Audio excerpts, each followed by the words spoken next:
All right. Hello, everyone. My name is Dr. Julia Osman. I'm the director of the Institute for the Humanities, and I am absolutely thrilled to welcome you to today's event. Before we get started, I just have a few quick notes.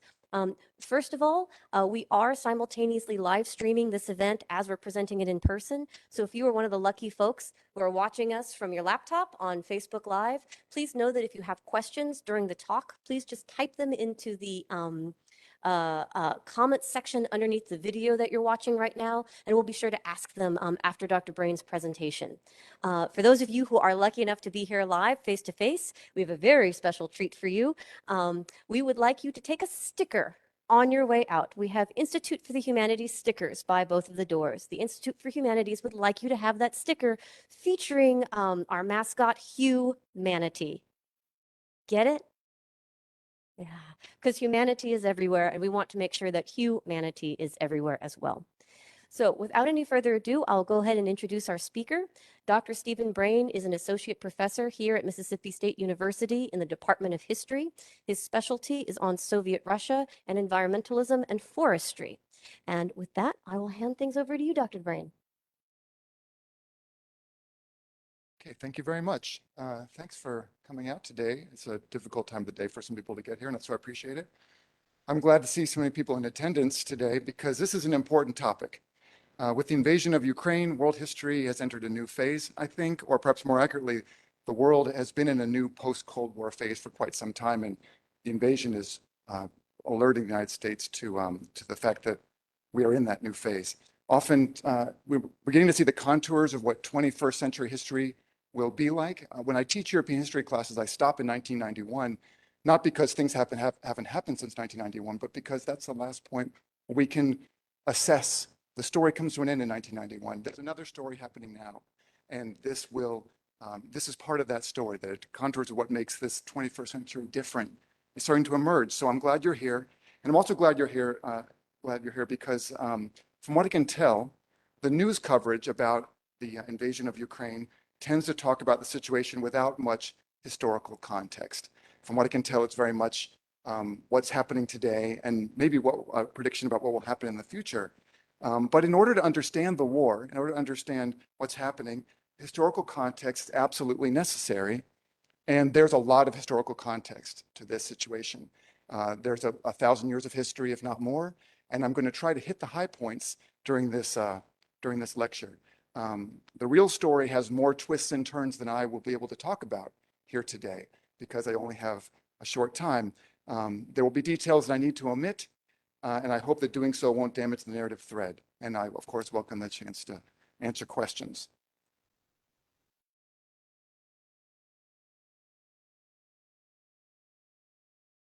Okay, my objective here today is to explain as best I can the decision of Vladimir Putin to invade Ukraine about a month ago and what his objectives are so far as that I can describe them. He has given two reasons, one based on current politics and one based upon history. The one based upon current events is on his claim that Ukraine has been taken over by fascists or by Nazis and that Russia is attempting to liberate the country. I won't focus on this part of, on this reason of his, and I don't take this argument very seriously personally, in part because Russian leaders have a long history since World War II of using the term Nazi to describe any of their opponents, regardless of the situation.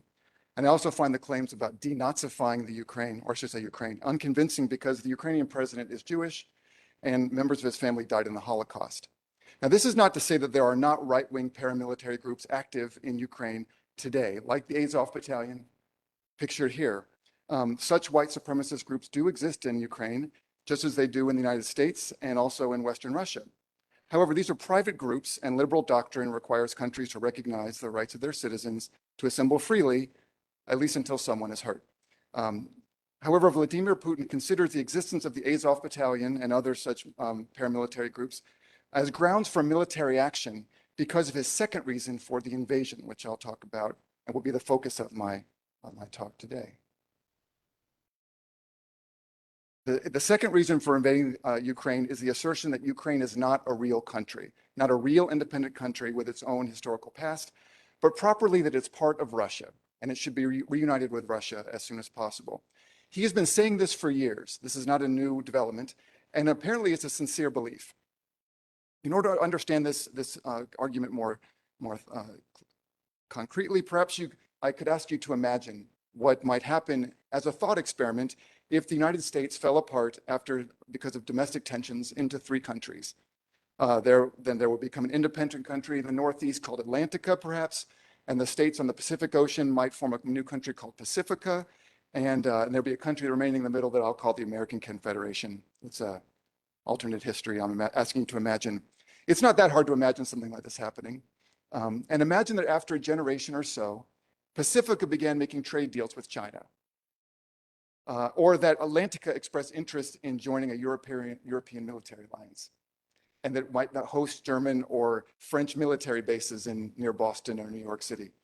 Hypothetical leaders of the American Confederation might argue that Pacifica and Atlantica are not real countries, that they emerged together, that they were part of the United States of American history, that they were maybe historical accidents or mistakes, and they must not be allowed to leave the American sphere of influence and join the Chinese or the European sphere of influence.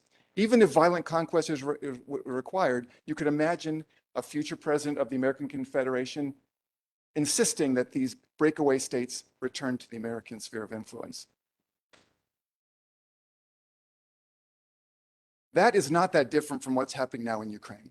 Putin published an essay, it's freely available on the internet, and it's been translated into English, stating that Russians and Ukrainians are one people, not two, that Ukraine was a 20th century invention related to Soviet history, and that the separation of Russia and Ukraine was a terrible historical tragedy, not an inevitability.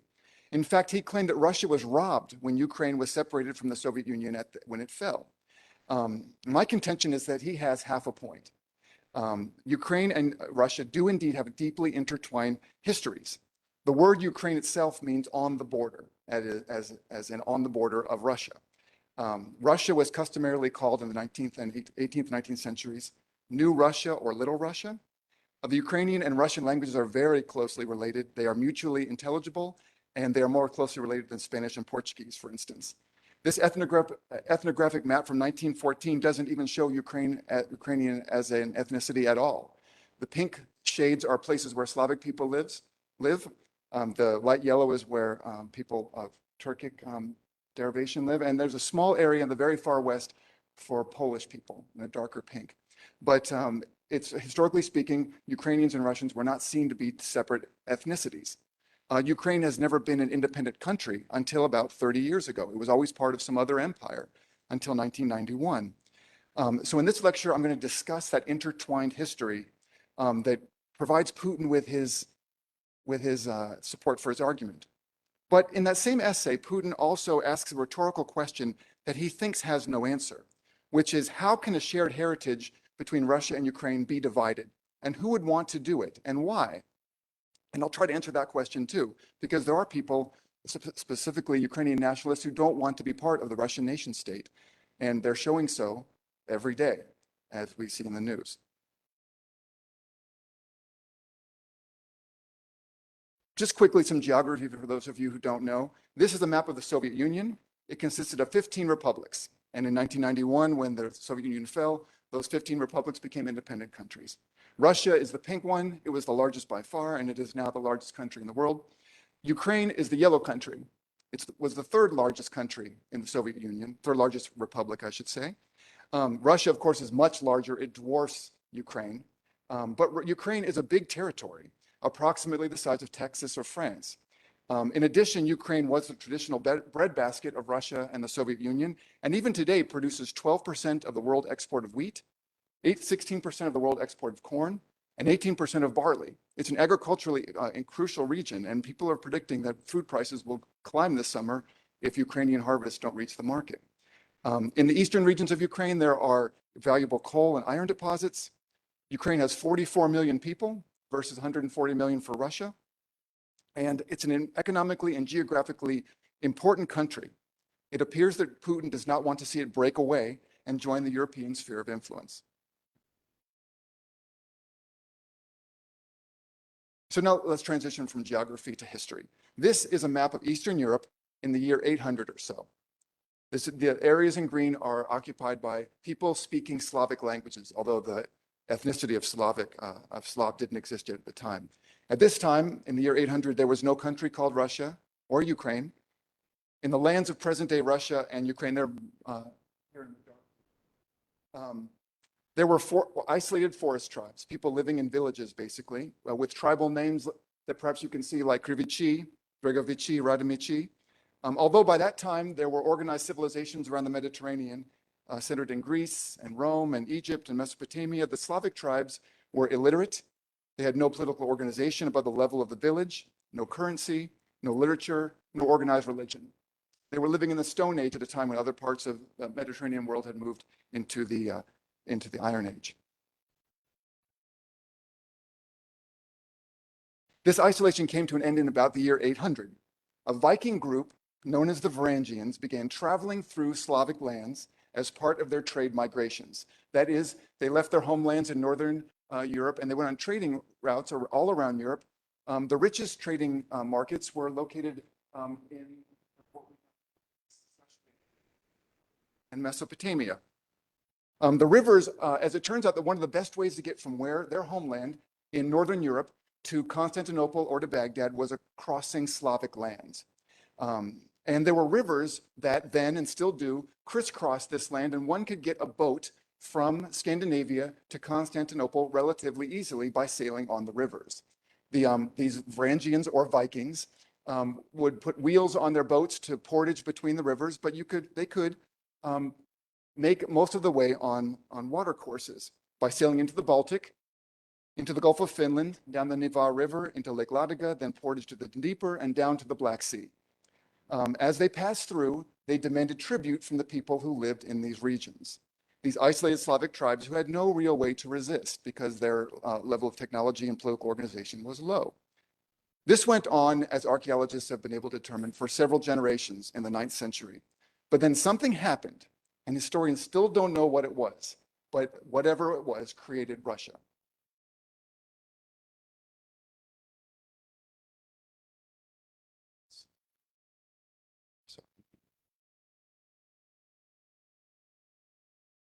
This is the official story as contained in the first book about Russian history called the Russian Primary Chronicle.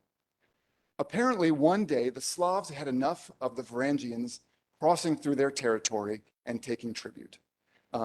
They had enough of the demands for tribute and they chose to fight back, or at least that's the story that we have. As the story goes, the Slavs drove the Varangians back beyond the sea, and refusing them further tribute, they set out to govern themselves. But there was no law among them, and they began to war against one another. And they said to themselves, "Let us seek a prince who may rule over us and judge us according to the law." And they went overseas to the Varangian Rus, or the Vikings. These particular Vikings were known as the Rus, just as some are called Swedes, others called Normans, Angles, and Goths. And they said to the people of Rus, "Our whole land is great and rich, but there is no order in it. Come to rule and reign over us." Now, this story does not seem very likely. This does not conform to most people's understanding of human nature, that one group would throw off the control of another and then invite them back as rulers. May have happened, none of us were there, but it seems unlikely. No group called the Rus has ever been found. Of course, we all know where the Swedes and the Normans and the Angles and the Goths were, but no group name called the Rus has ever been found in any document. However, this is the story found in Russian history books. This is the foundational myth of Russia.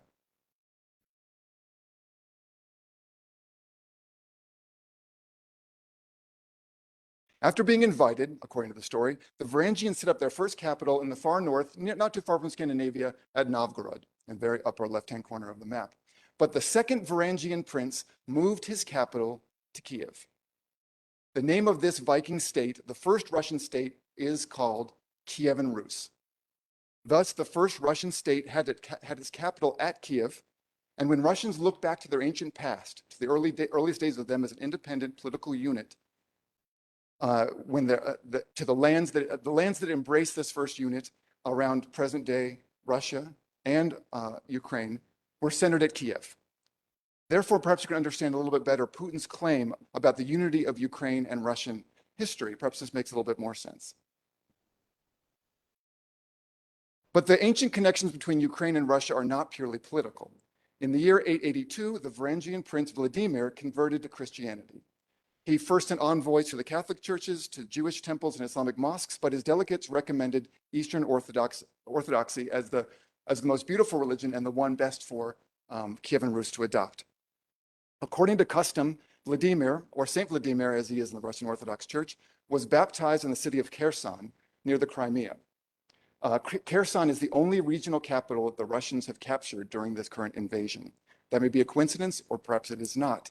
But Kherson is the first place where a Russian ruler adopted Christianity. At any rate, Kievan Rus and Kherson, for a Russian religious nationalist, would be the cradle of Holy Mother Russia. The Russian religion began in lands that are now part of Ukraine. The desire to regain Crimea and now all of Ukraine possibly, or if you want to be charitable to what they say, probably has a spiritual component. It's easy to discount this motivation as cynical or simply imperial, but I think that if we want to be respectful of other people, we will recognize that their religious beliefs are real. And although I wonder about Putin's personal beliefs, and that this is part of the story. When Vladimir converted, though, personally, that wasn't enough for him. He didn't convert to Christianity because of its personal value, but because he wanted to build a state religion out of it. In the year 988, he issued a proclamation to all the inhabitants of Kiev to come down to the river for baptism. The pagan idols that were set up around the city were destroyed, and all who continued the old Slavic faith were punished. Those who ate during Lent, for instance, had their teeth knocked out. So thus, not only the first Russian state, but the first Russian state religion was based in Ukraine and specifically in Kiev, where the fighting has been focused, or some of the fighting has been focused. I should say parenthetically, the Ukrainian and Russian churches were unified until just 3 years ago, until 2019, when the Supreme Patriarch in Constantinople recognized the Ukrainian church as autonomous. Most churches in Ukraine are still loyal to the Russian Patriarchate, but the Ukrainian church is growing. And Putin has specifically denounced this schism, this breakdown of the Orthodox Church. So this must be part of the analysis, and I don't think that it comes up when you hear about the conflict on the news. Just briefly, this is the part where I'll really accelerate the history, but I welcome people to take my courses if they want more detail. Kievan Rus remained a political unit for about 300 years, and its existence came to an end with the Mongol invasion. Genghis Khan's youngest son was authorized to explore all the lands to the west of the Mongol Empire and control whatever he found. His army rolled over Kievan Rus and conquered Kiev in the year 1240 and forced all the Varangian princes to swear obedience. Most princes agreed to accept Mongol domination. It was pointless to resist for the most part. The Mongol invasion and the Mongol army was so effective, but with one exception, and those were the princes around Kiev. Moscow grew rich. The princes of Moscow grew rich and powerful by cooperating with the Mongols, and they eventually convinced the Russian Orthodox Church to move the seat of the church to Moscow. Meanwhile, Kiev, having an older history and perhaps more pride, chose to resist the Mongols. And over time, while Moscow grew stronger, Kiev grew weaker. Before 100 years had passed, Kiev had been absorbed into the neighboring kingdom of Polish-Lithuania. Kiev left the Russian sphere of influence for about 400 years consequent to the Mongol invasion. Although Kiev and other Slavic lands had been unified under Kievan Rus, Kiev and Moscow parted ways in the Middle Ages. This map shows how Kiev had entered. Let me show, I'll only step away from the mic for a second here.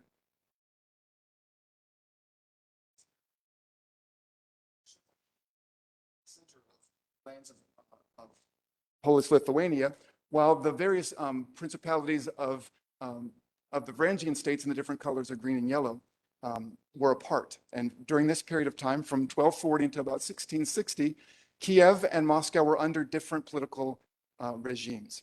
So therefore, when Putin says that Ukraine and Russia have the same historical path, he's choosing to ignore several hundred years of history. During these years, Moscow became a military and economic powerhouse, slowly conquering the lands around it in no small part because of their convenient alliance with the Mongols. Meanwhile, Kiev became more integrated into Polish-Lithuania. In the mid-17th century, Poland and Russia went to war with one another. Russia won this war, and Kiev was again annexed and added to the Russian Empire.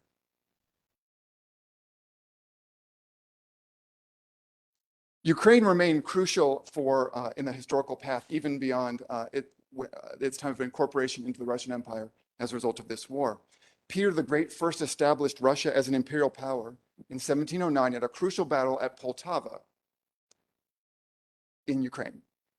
This victory over Sweden was the first victory of a Russian army over a European army, and in reward for the victory, Peter was given the title of emperor.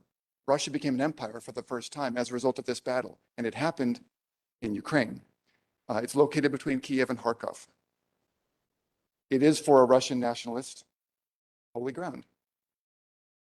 Over the next 200 years or so, Russia fought a series of wars with the Ottoman Empire that gradually allowed Russia to take control of most of the lands of modern-day Ukraine. They're the areas in lighter shades of brown to the southwest of Russia. This area at the time was called New Russia, Novorossiya. Just as the English at about the same time created New England, Russia conquered these territories, or should I say, they fought with the Ottomans, defeated the Ottomans, and then gained these territories as part of the peace treaty negotiations. And by the end of the 18th century, all of Ukraine, including Crimea, was reunited with Russia inside the Russian Empire, and remained so until the year 1917. So another way of putting this is that Ukraine either belonged to Polish-Lithuania, or pieces of it were controlled by the Ottoman Empire, but there was never independent during these periods. There was always an edge of some other empire. And by the end of the 18th century, these lands have been added to the Russian Empire. Now, when the Russian Empire collapsed in 1917, Ukraine was nominally independent for a few years, but it was really more of a civil war than it was an independent country with its own government. The Bolsheviks reestablished control in 1921, and Ukraine became again part of an empire, this time the Soviet Empire, until its collapse in 1991. The USSR was, in many ways, a rebirth of the Russian Empire, and Ukraine was a crucial part of that. All of this, I hope, helps us understand why Putin might feel that Ukraine is basically a region of Russia. In this understanding, Ukraine left the Russian orbit for a few centuries when the Mongols invaded, but then was reincorporated to its proper position as an edge of the Russian Empire. And likewise, Ukraine may have left the Russian orbit for 3 decades after 1991, when the Soviet Union collapsed, but Putin wants to bring the Ukraine back in. Just as he annexed the Crimean Peninsula in 2014, he's now, or apparently, and this may be changing even as we're speaking, thinking about recombining Ukraine with in the Russian political unit. This might help us grasp why Russia would attempt regime change in Ukraine, as its leaders repeatedly saw it in the past. Now, all this shows a pattern of Russian expansion, and I hope that I'm being charitable when I say that it shows why Putin might think that, or sincerely believe that Ukraine and Russia are basically the same unit that has been separated through a historical accident. But it doesn't necessarily explain why the Ukrainians would want to resist so fiercely. If Putin is correct, then they should have welcomed him with flowers, ostensibly the way that some people expected to happen when the invasion began. Obviously, the Ukrainians are resisting quite fiercely. And so I want to explain that too. I want to explain the other side of the coin.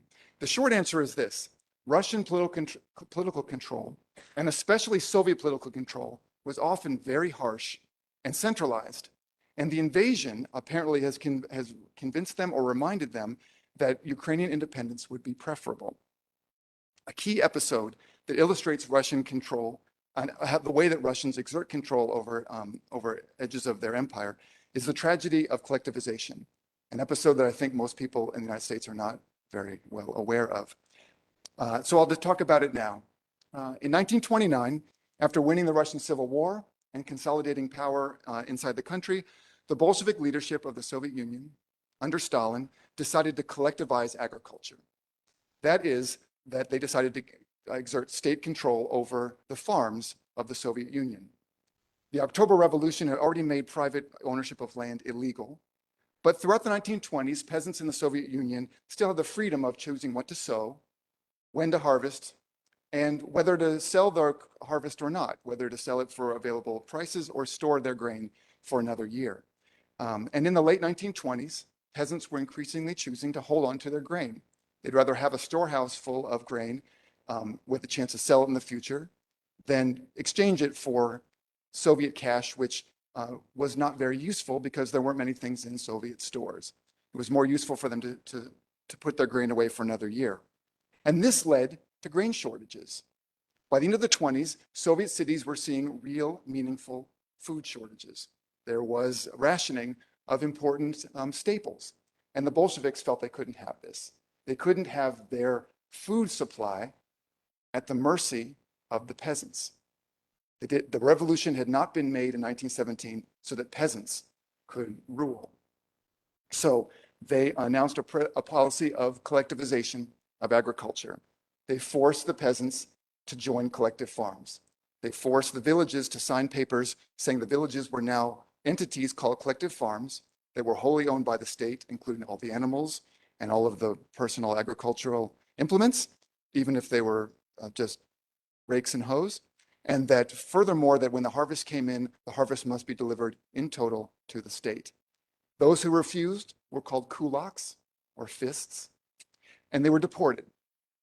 The rest were forced to turn over their harvests at the end of each year.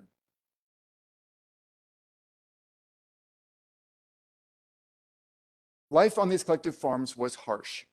The peasants were promised tractors, but these did not arrive for decades.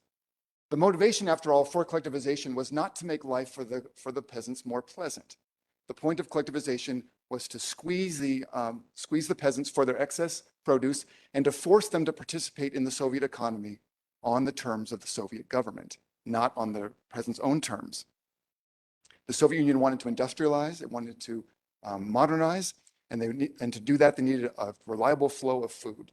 They did not need the peasants deciding when to sell their crops. So at the point of a gun, the Soviets chose to collectivize agriculture in the late 1920s. Collective farms were issued quotas that were far in excess of what the farms had produced in the years before collectivization. The idea was that the Soviets they believed that the land could produce more if the peasants were properly motivated. So they gave them very high quotas that the peasants thought in many cases were fanciful. And in return, they were promised wages. They were not promised a part of the harvest, they were promised wages if they met their quotas. Very often in the first years of collectivization, the peasants who didn't really believe that, who believed that they were in a position of power versus the Soviets because they controlled the food, often claimed that they couldn't deliver the grain because there had been a bad harvest, or because their crops had failed, or the quotas were too high. And they assumed that the Bolsheviks would rub the backs of their necks and go away. So they thought would happen. It had happened that way in the 20s, after all. But in fact, very often the peasants had chosen to hide their grain in their barns or in other places. They expected the Bolshevik commissars to leave upon hearing the bad news. But the Bolsheviks, with collectivization, clearly intended to show they meant business. They conducted searches, they interrogated neighbors, they threatened, they cajoled, they deported people who didn't participate. And they found the hidden grain. And when they found it, they took it all. And they punished those who hid the grain as enemies of the state. The result of this policy was a man-made famine called the Holodomor. All of you, I'm sure, have heard of the Holocaust, but you've probably never heard of the Holodomor, or maybe most of you. The words sound similar. They happen at roughly the same time, roughly the same place on the surface of the earth, but they're entirely different historical events. They're not related aside from the desire of central states to exert their influence. It was illegal to travel to Ukraine during the early years of collectivization. There was a total news embargo. So the Soviet government was able to keep news of what was happening in Ukraine and all the agricultural lands of the Soviet Union a fairly well-kept secret. One Western journalist was able to sneak in and reported seeing dead bodies all over the streets. He reported people simply collapsing in front of him as he walked down the sidewalk. But at this time, the Soviet government denied everything.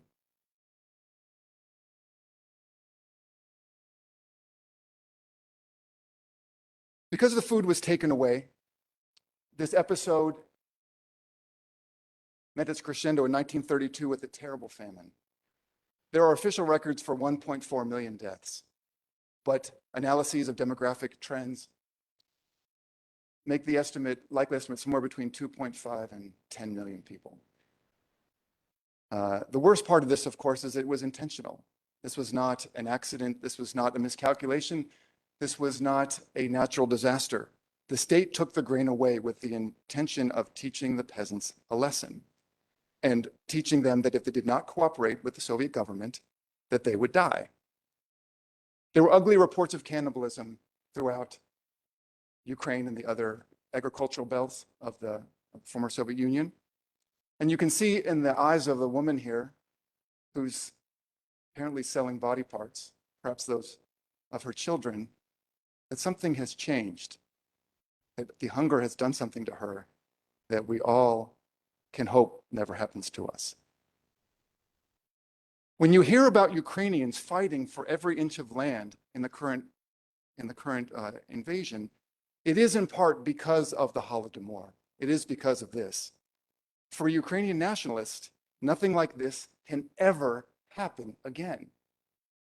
The president of Ukraine has said that if they lose this war, that the Ukrainian people will pay for generations.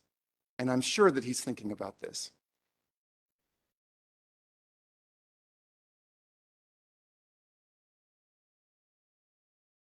I should mention, to be fair, that the Holodomor is often seen in Ukraine as an ethnic policy, that it is often referred to as a genocide in Ukraine today. And I think to be fair, I need to push back against this. It was not an ethnic policy. It was not an attempt at genocide. What it was a class-based policy, an attempt to control the agricultural sector. And it so happens that much of the Ukraine was an agricultural sector. But similar developments happened in other parts of the Soviet Union, in the southern parts of Russia and also in Central Asia. It just so happens that Ukraine is a very agricultural region. So a policy aimed at controlling agriculture would fall most heavily on Ukraine. Ukrainian nationalists dispute this claim. If there were one here, he or she would say this was genocide. And they mistrust Moscow as a result. Whether it was genocide or not, a person interested in Ukrainian nationalism would say this is how Moscow treats its empire, how it treats its peripheral regions. It makes decisions based upon what's good for the center and not what's good for individuals.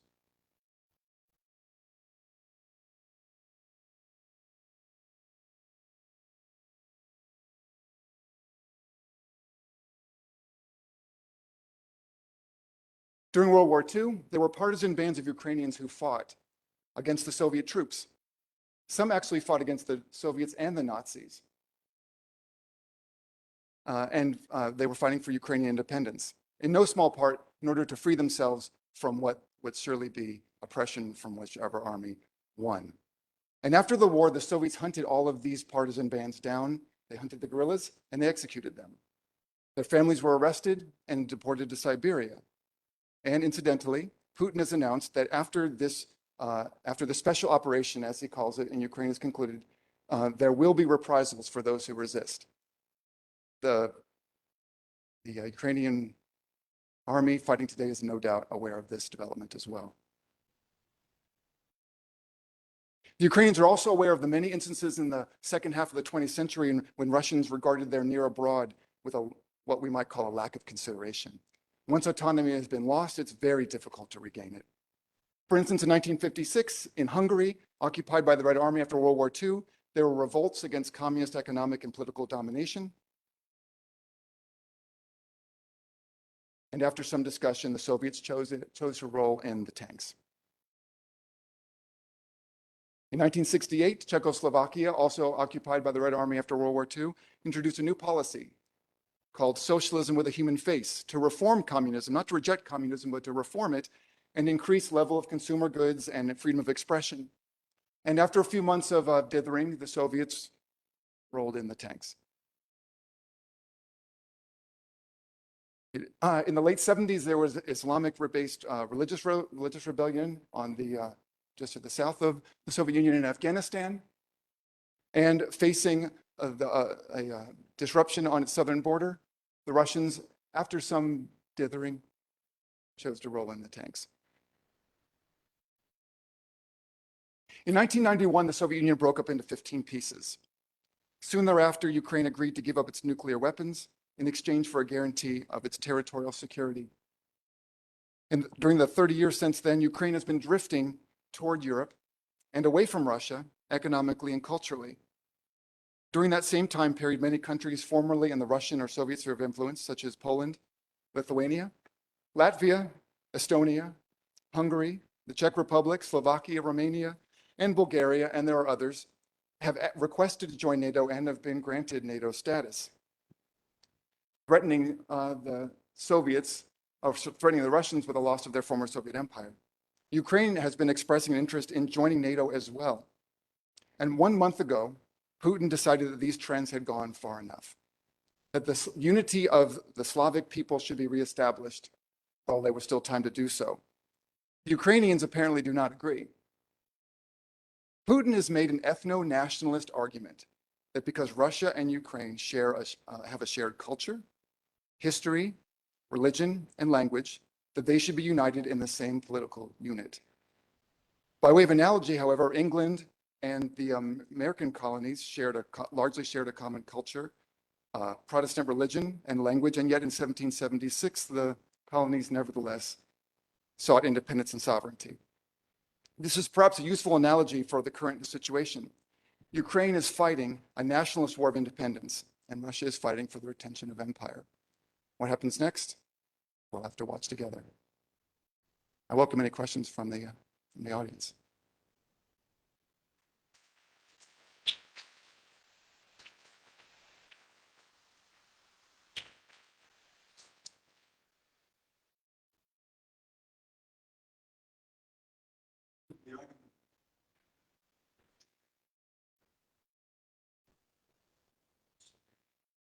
Not really. I mean, it could, in the sense that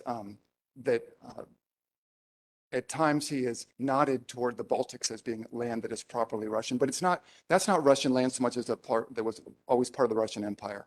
But there are only 3 countries that he puts in this category. He calls Russia a triune nation, which has, of course, that religious overtone. That is Belarus, Ukraine, and Russia. Those are the 3 that are the core of the Slavic lands for him. The other places would be places that Russia has administered and deserves to administer again. That's why people worry about what might happen with the Baltics, for instance, or parts of Poland were part of the Russian Empire. But properly speaking, he reserves that for those 3 countries. I don't know. You want to do it, Julian? Well, I guess let's go left to right if that's okay. Sir?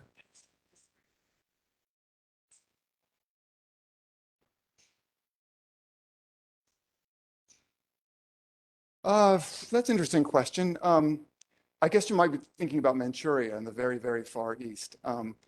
That's probably so. Although in the 16th century, when Russia colonized to the east and added Siberia and the Far East to its imperial control, these areas were basically unpopulated. When I say unpopulated, I mean unsettled by agricultural peoples. There were small peoples, herding peoples who lived there. But the area wasn't very Sinified at the time, with the exception of the lands, the very, very far extreme southeast of Russia, which would be near Manchuria. And so those places, there's some dispute over those places, but there was no part of Siberia that was really Sinified aside from that borderland of Manchuria. Did that answer your question satisfactorily?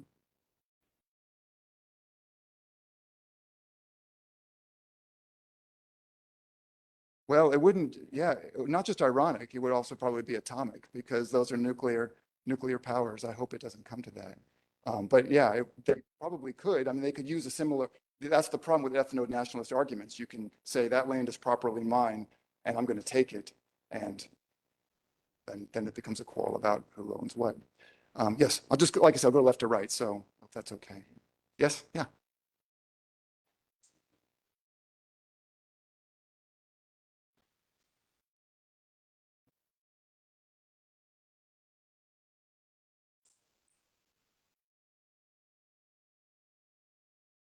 Yeah, absolutely. The fellow asked me whether the current episode could be seen as a repeat of the Cold War. And I think obviously it could in the sense that the participants are the same, but what the terms of the debate or what people are fighting over is, I think, is different enough that it would only be a Cold War in terms of similar participants and similar tactics. But the way that I interpreted the Cold War uh, was in no small part was trying to figure out what part of European values to embrace. And the Soviets had one in which equality was the most important one, and the West had one in which liberty was the most important value. And that's not the contest now. And the contest now is something about if it is ideological at all and not just imperial and geopolitical, it has something to do with the contest between liberalism and central authority and about social order, I suppose I might put it away. I know I might need to unpack that more, but I think the answer is probably yes in terms of tactics and who's fighting, and no in terms of what it means. That's what I'd say. Okay, fellow there with his hand highest up.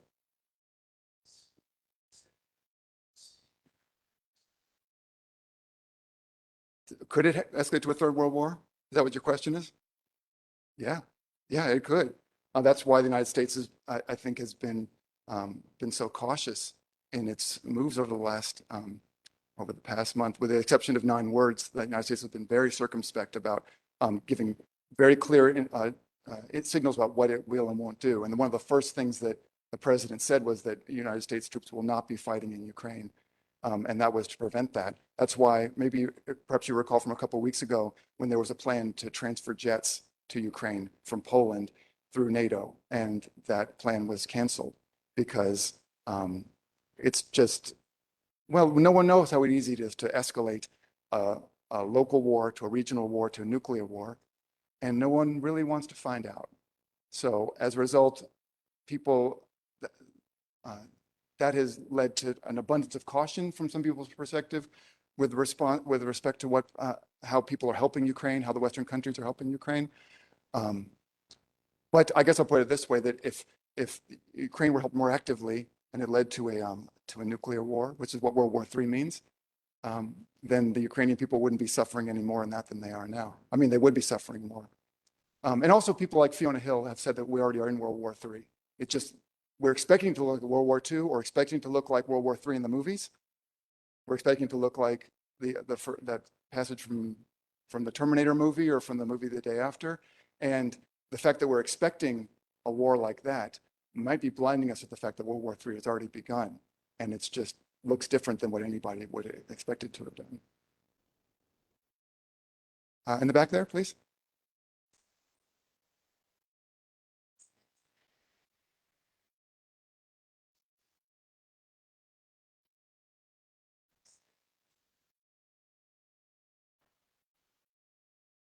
That is a very, very good question. And it's a question that's been puzzling Soviet historians for decades.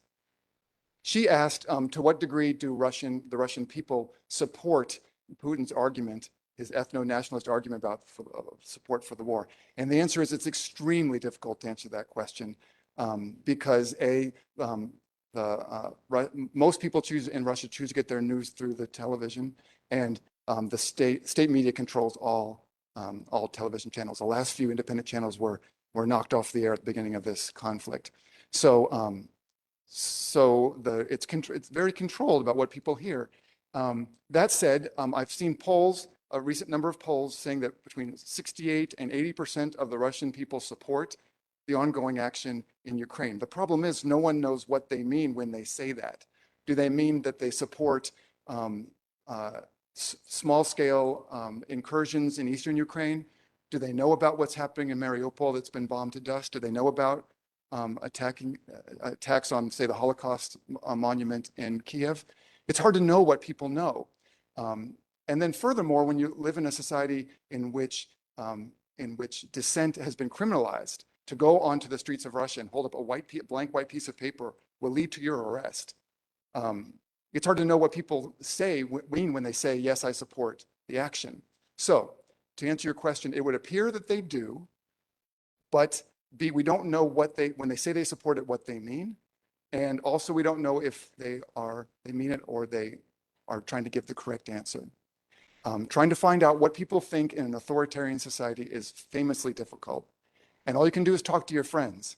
And the friends that I have are the ones who will be willing to talk to Western people, and they don't support it. But that's a minority, I think. That said, when the body bags start to come back, things may change. Well, yeah.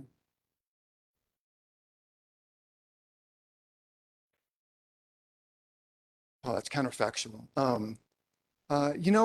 I suppose that's an interesting question, and it's something that no one can answer, I think. It's hypothetical. But I don't think that Putin is, and I never think that in situations like this, that the leader of a country has managed to sort of take over by gaining some super weapon and controlling the rest of the population. These things happen because there's a deep historical reason for Putin or for Hitler or whoever. And such that an assassination of the figurehead is not going to change the ground from which that person emerged.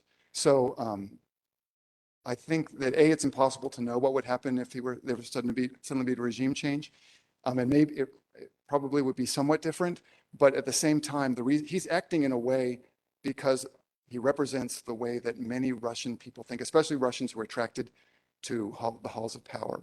So I don't think it's just him, although there are rumors that during COVID he has been isolated in the Kremlin, afraid to talk to other people because of fear of infection, and doing so has put him in a very small bubble, has changed his thought patterns. So it could be that he doesn't represent specifically how people think, but he's not an anomaly. He reflects deeper historical and cultural trends. I think that's a fair way to put it. Yeah, the woman behind there. In my opinion, what's the way out of this? This is predict the future. Yeah, I want to say this in the most respectful way possible. This is the third time I've given a version of this talk, and people always want to know what's going to happen next. I don't know. I have no idea. I think probably based upon the news of the last few days, what is going to happen is that that Russia is probably going to annex those two republics in the east, Luhansk and Donetsk, and Ukraine is going to make a vow that it will not seek to join NATO. That's probably my best guess, but that's sort of what I would do if I were in the negotiations.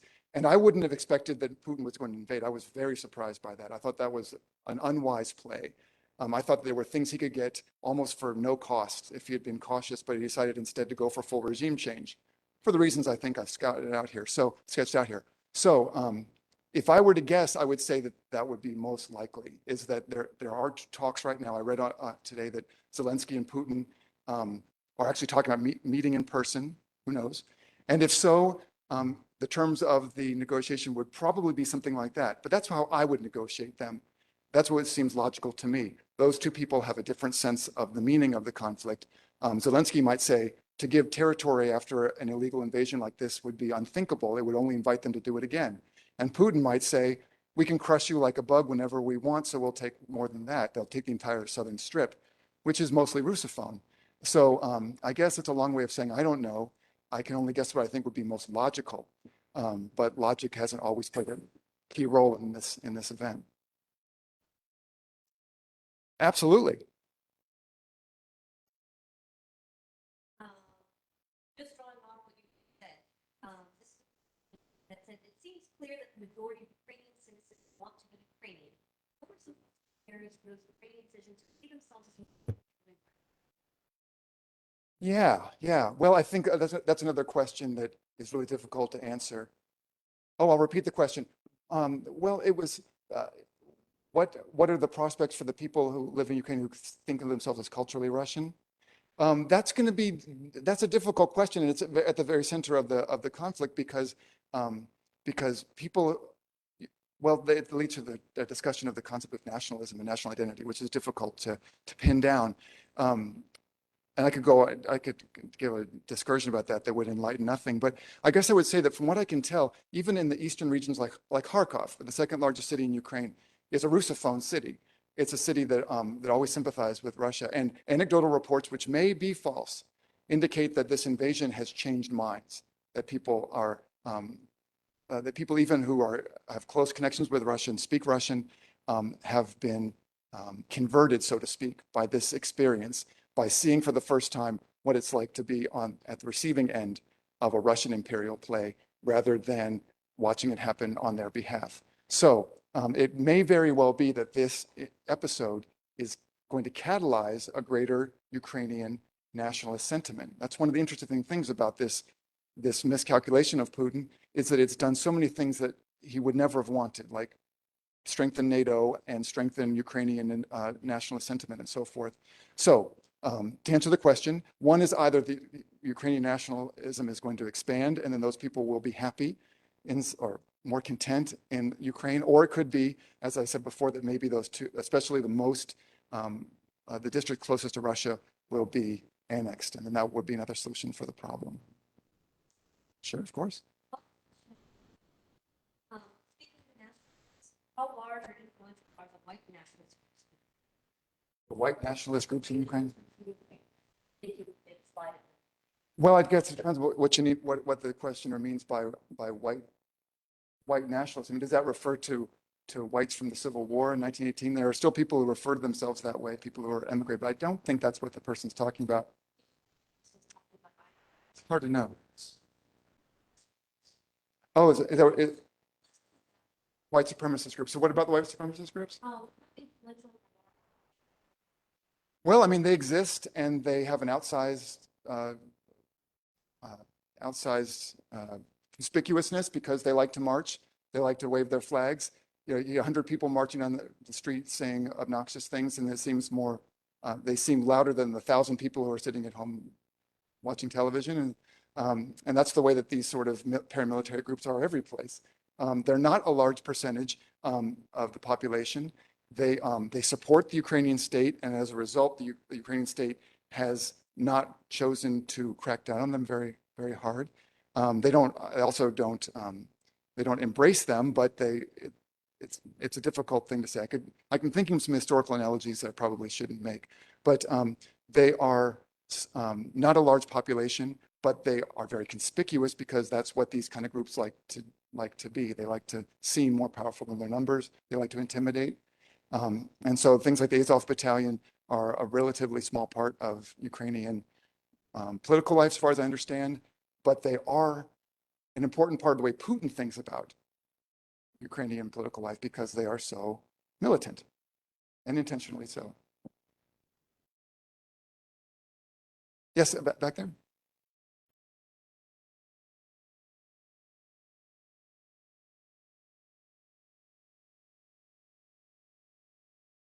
Yeah, that's an interesting question. Are there countries that might want to join the conflict on the side of Ukraine?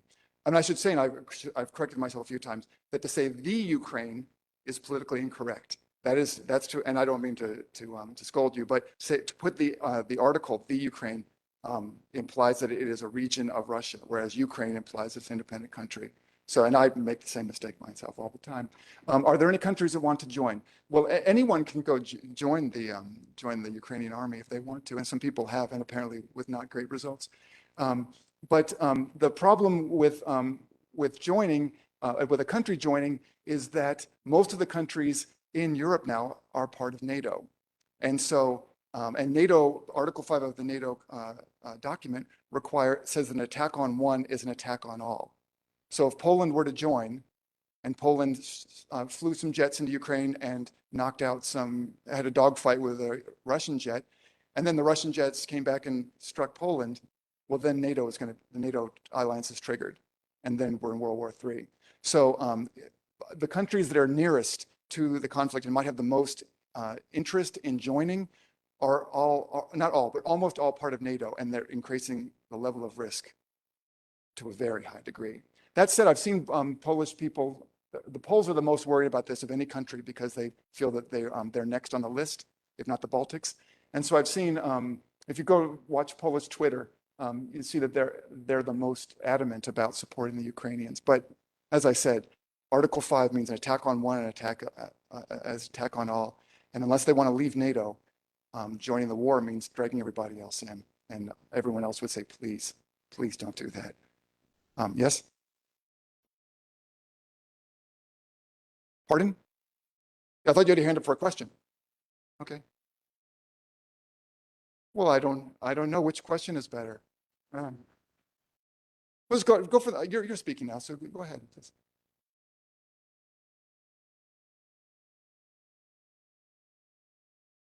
Well, yeah, that's kind of what I meant about World War III. That we're expecting either tanks and artillery pieces. The Russians are kind of fighting World War II in this conflict, and we're all glad that we don't have World War III because we've seen Terminator 2. You know, we've seen Los Angeles be incinerated. But World War III is actually, if it's going on, if you want to think of it that way, you don't have to. It has different. It's as different from World War II as World War II is from World War I. And that social media is one of the places where this is happening. We're trying to urge people to. This is a war of unmanned vehicles, or UAVs, drones, and also where a weapon is Twitter and YouTube and so forth. And getting to, if people can get the word out about what happened at where some atrocity was committed in Mariupol, and they can put that on Twitter and it leads the Chinese to not provide a loan to the Russians, then it's been a completely different kind of weapon, right? And the other answer to that is the entire computer-based part of the conflict is one that we're only seeing the very surface of. There's a whole lot of things that must be going on, but we don't know what they are. So this is something that the people who know aren't saying, and the people who say don't know. But undoubtedly, this is part of this new kind of 21st century warfare that actually has been going on for quite some time. And where the United States is probably, hopefully, just becoming aware of, so as to at least know what's happening, if not to adopt some of the same tactics. The answer is very much so. It's a good question. Okay, was the fellow in front of you also had his hand up? Is that right? Someone right around you. Oh, yeah, please go ahead.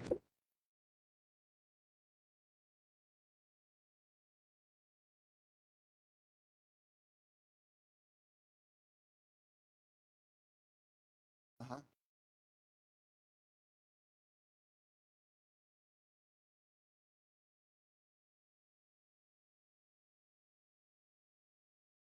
Well, he asked about a treaty between Ukraine and China, like a protection treaty. I have to confess, I've never heard of this treaty before, but if it is as you say, then yes, that's what that treaty would mean. I think there are a lot of factors that are in place trying to prevent this conflict from escalating from local to regional to world war, and that would just be another piece of the puzzle. But I think everyone is fully aware, and Putin is taking advantage of the fact that a nuclear war is unthinkable, and that there are lots of structures that are in place to prevent people using the first one, because then the mutually assured destruction would be next. In the back, yes, please.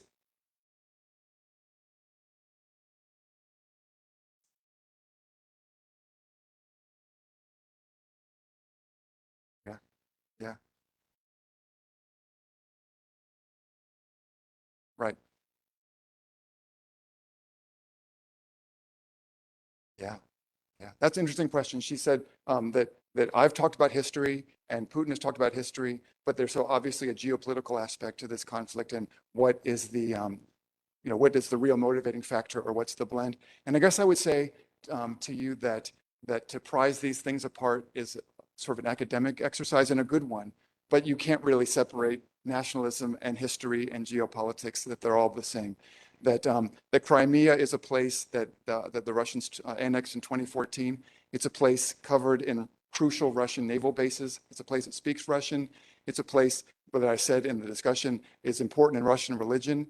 And so to try to prize these things apart and say it's 45% this and 27% that, it's impossible, because it's all mixed together. That the geopolitics is as it is because of the history and the nationalism is because of the history and so forth. I don't know if that's a satisfying answer, if it seems like an evasion, but it's all united. It's the same thing. It's two sides of the same coin. Yeah, please.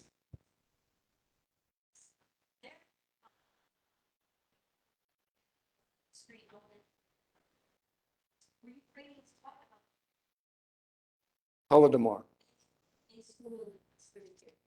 Do Ukrainian students know about the Holodomor? Yes.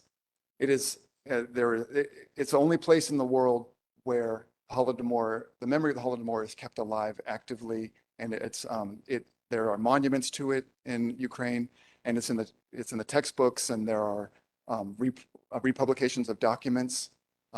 They've taken the archival documents stored in the Soviet archives and published them.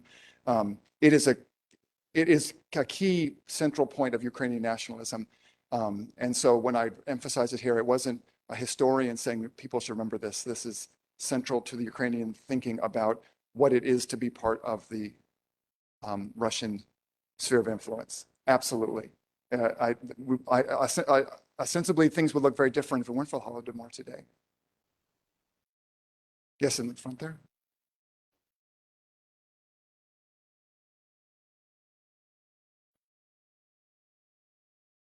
Yeah, yeah, absolutely.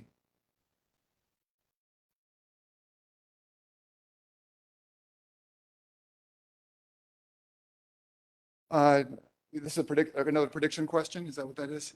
I don't mind them. I just want to, make perfectly clear that I don't know.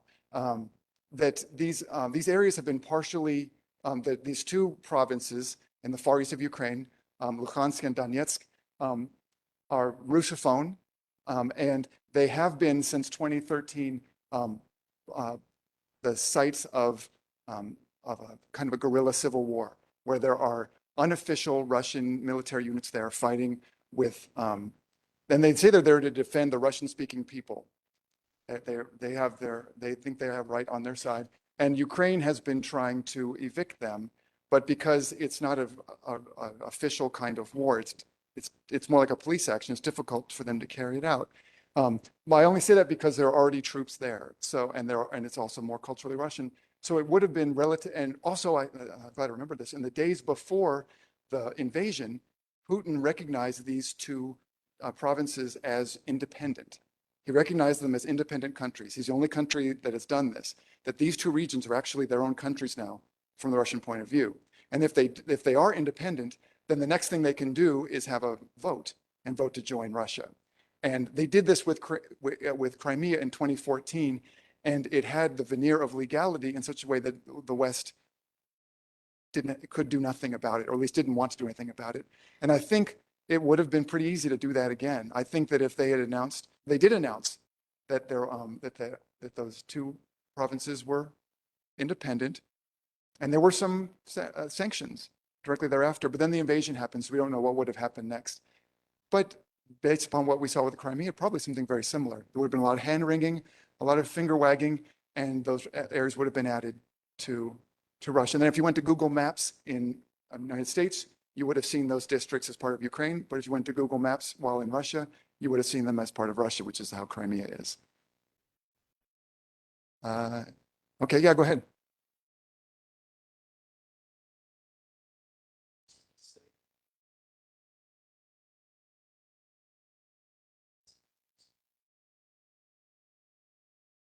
Yeah, that's the same question, but put to me in a sharper way, isn't it? Does he represent the will of the Russian people? Well, that is a very difficult question to answer. I don't think that the Russian people are very excited about seeing the cities flattened, and that's why they don't see the cities flattened. I mean, there are very few pictures from Mariupol getting out, and so. I guess it's the same question, the same answer as before. I think that most people support what they're seeing on television news, who watch television news. I think people who choose to get their news sources from other places, namely the internet and so forth, don't. But most people in Russia watch Russian news for television the same way that most people in the United States watch American TV for their news. And those people probably, I should say, this did not start yesterday. the lead up to the war did not begin in January of 2022. I was in Russia in 2013 and 2014, and the news then was already talking about Ukraine being infiltrated by Nazis. The Russian media has been filled with this trope for a very, very long time. It didn't happen, and they've sort of become habituated to the idea that Ukraine is a country that is dangerous, that is under the sway of Nazis, and that even has a potential to invade Russia and certainly to hurt the Russian people who live in Ukraine. So, and because the people who believe that, and for most, there's probably no reason not to. It's a message that feels good, it sounds good, and it's been substantiated every day in the news for 10 years. They probably believe it, but it's one of those questions about who believes what. They're very hard to answer. All you can do is based upon polls. Polls say yes. Yes? Sure. And please remind me to say the question again, because I think I missed a couple. Thanks, John.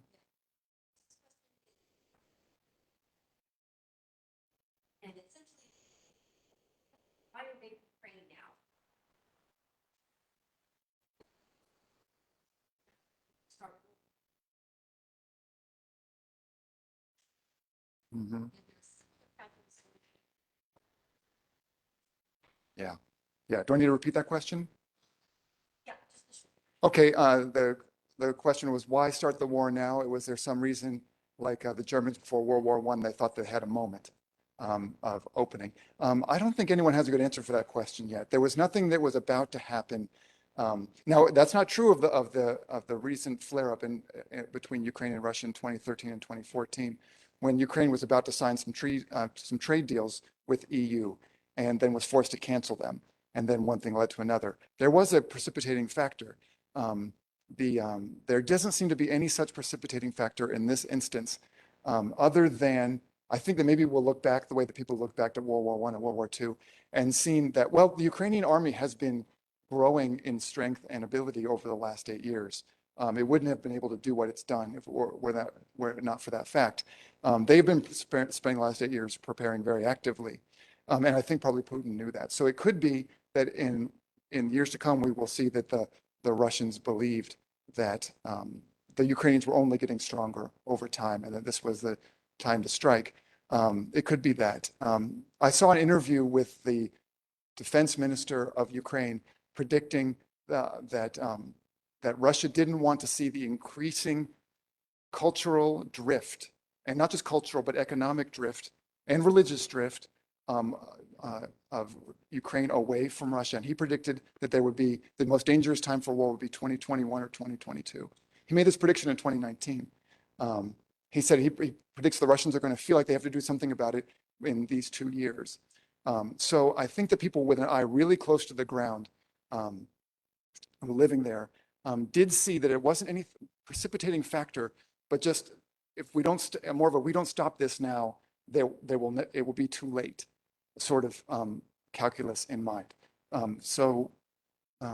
think that's the answer, but historians will know in 50 years or so. Yeah. It is future historiography for us. John, you have a question?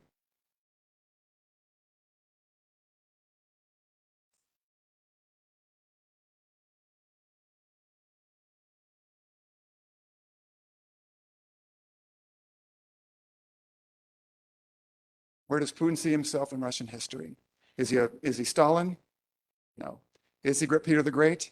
No. I think he's somebody who wants to see this is my opinion. I think he wants to restore the empire. He famously said that the collapse of the Soviet Union was the greatest geopolitical tragedy of the 20th century.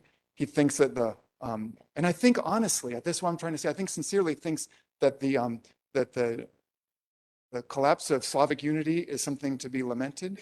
And so I think that he sees himself, I'm not sure that Stalin or Peter the Great started the Russian Empire, and Stalin, Stalin was a Bolshevik, right? He had his own ideas. So I don't think either one of those models works well. I think he sees himself as a restorer of empire, and there isn't really and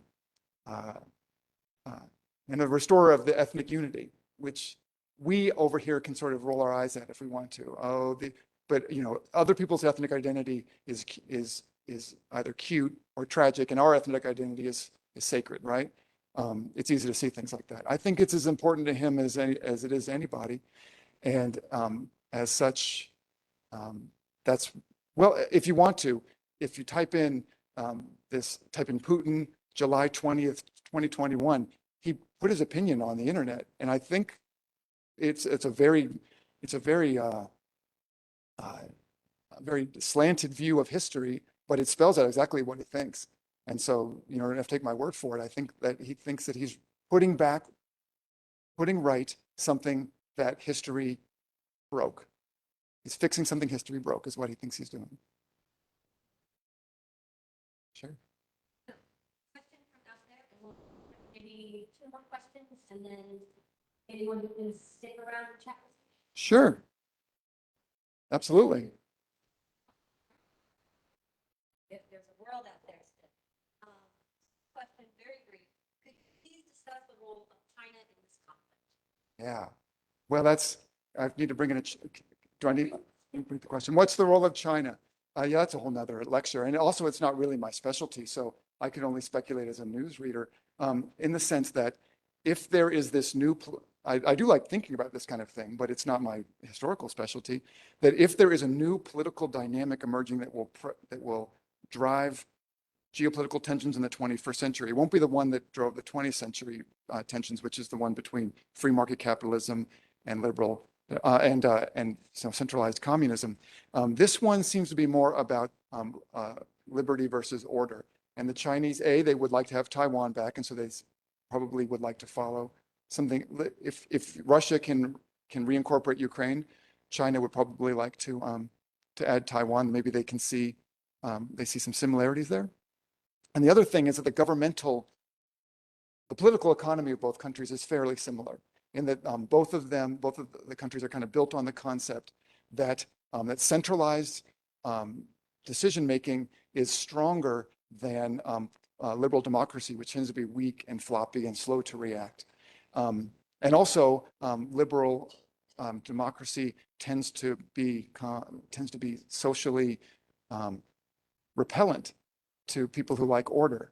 Putin finds the laxity of Western values to be disagreeable, and so I think that they share kind of an idea about the need for a strong country to have strong centralized rule. That they're not apologetic about an authoritarian center, and so there are some natural affinities there between Russia and China that might make them into an allied bloc. They have a similar idea of how to run a government, a similar idea of how to run an economy, although the Chinese are much better at it than the Russians are, and a similar idea about spheres of influence and having buffer states around them. That said, they tried that before. China and the Soviet Union were allies after 1949, and that didn't work out well at all. They went to war in 1969, and we can be glad it didn't get out of hand. So, so I think that if this is what the questioner is asking, there's reason to think that China and Russia are going to grow together because they have some similarities, but at an even deeper historical level, they don't trust each other. They don't really like each other all that much on a cultural level. They both think the other one should be subordinate to them and isn't.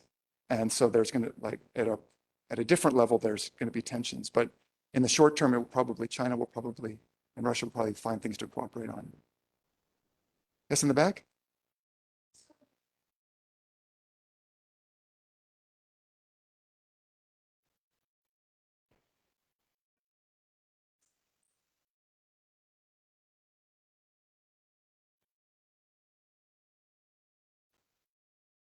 Yeah, it doesn't work out well at all, does it? Right. She said, how can the Russians say that the Ukrainian government is Nazified when Zelensky is Jewish? Well, that kind of logic is not really helpful for the propaganda. There is no answer to it exactly, other than they say that not to take I've seen a few answers to this question. One is that the term Nazi shouldn't be construed too closely. It doesn't have to be Germanic, Aryan, anti-Jewish to be Nazi. That Nazi can be a more embracing term that stands against Russian goodness, something like that. And as such, Nazi can sometimes just mean against us, which is what I was alluding to earlier. That's one way to do it. that if you understand the term Nazi too narrowly, that only Nazi Germany would qualify, and that's not helpful. That's one way they do it. Another way they do it, that Zelensky is lying. That Zelensky is not actually Jewish, that it's a trick, and that when he talks about his family members who were killed in the Holocaust, that is part of the very clever Nazi trick. Those are at least two ways to do it. There may be more, but those are the two that I've seen. The best way to deal with it is just not to talk about it. It's easier to say they're Nazis. And Zelensky is Russian speaking, and he didn't speak Ukrainian natively. So his background is, I don't want to imply anything I don't mean to. His background is not he wasn't a Ukrainian nationalist his whole life. And that makes some people wonder what his real background is and speculate about it. And then, of course, you can use social media to gin up any kind of rumor. One person says this and one person says this, and they respond. And pretty soon it's happened. So those are the two ways I've seen response, but I know they're not good responses. Yeah. Last one? Okay, yes?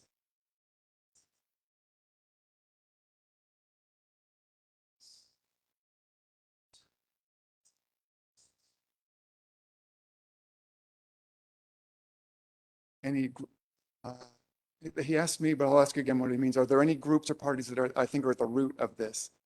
Do I think that there's something behind this that is making this all happen? Putin thinks so. Putin thinks that Ukrainian nationalism is not real. He thinks that the Nazis have taken over the government and they've been put up to it by the West. He sees in all of this a conspiracy.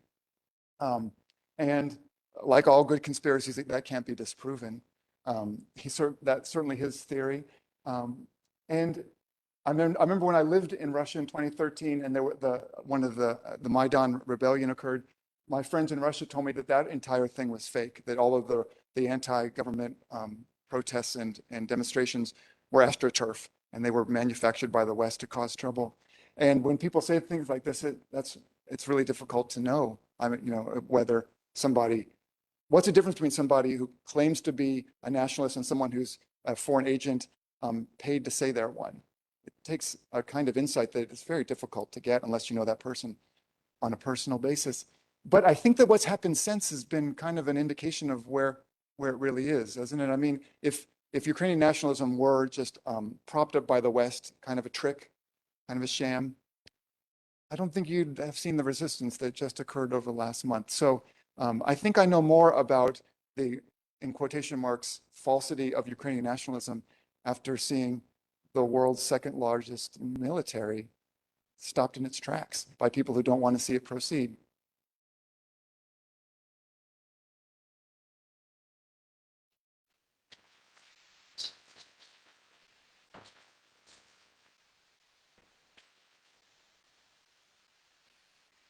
Don't forget to grab a sticker on your way out so that you will avoid.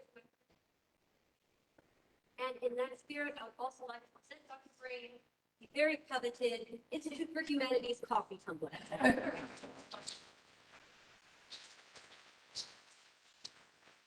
Thank you very much for the tumbler. Thank you for your attention. And as she said, I'd be happy to stay behind and answer some questions, but I do have to go to bed tonight, so it can't go for more than 7 or 8 hours. Okay. Thank you very much.